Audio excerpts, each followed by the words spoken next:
ముఖ్యంగా 8 మంది బీజేపీ ఎంపీలు గెలిచారు. ఏం చేస్తున్నారు మీరు? 8 మంది బీజేపీ ఎంపీలు కేంద్రం మీద ఒత్తిడి తేవాల్సిన బాధ్యత లేదా? పత్తి రైతులు ఆత్మహత్యలు చేసుకుంటే మీకు కనికరం లేదా అని నేను అడుగుతా ఉన్నా.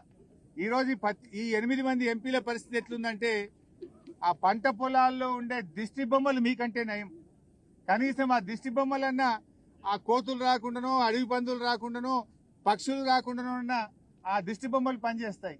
మీరేం లాభం? 8 మంది ఎంపీలు గెలిచి ఒక్కసారి నోరు విప్పరు, పత్తి రైతుల గురించి మాట్లాడరు, కేంద్ర ప్రభుత్వాన్ని ప్రశ్నించరు. ఇక 8 మంది కాంగ్రెస్ ఎంపీలు గెలిచిండ్రు.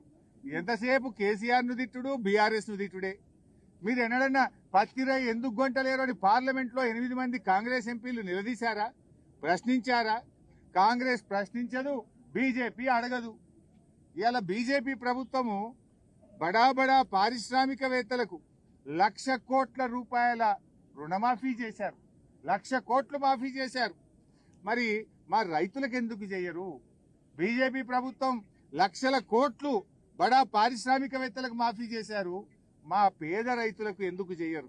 ఇలా పత్తి పండించేదే ఎక్కువ గిరిజన రైతులు, బీసీ రైతులు, దళిత రైతులు, పేద వర్గాల రైతులే పత్తి పండిస్తూ ఉంటారు.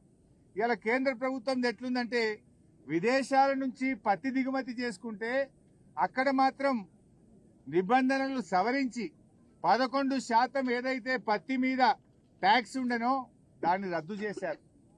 దిగుమతి సుంకాన్ని రద్దు చేసి విదేశాల నుంచి ఇబ్బడి ముబ్బడిగా పత్తిని భారతదేశంలోకి తెస్తా ఉన్నారు. దాంతో పత్తికి, మన రైతులు పండించిన పత్తికి డిమాండ్ తగ్గింది. వ్యాపారస్తులు కొనడం లేదు.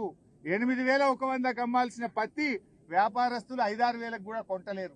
ఏమైందయ్యా అంటే మోడీ గారి ప్రభుత్వం విదేశాల నుంచి పత్తిని తెస్తా ఉంది, దిగుమతి సుంకాన్ని రద్దు చేసింది బీజేపీ ప్రభుత్వం. అందువల్ల పత్తికి డిమాండ్ లేదు, మేము కొనలేము అని వ్యాపారస్తులు చెప్తా ఉన్నారు.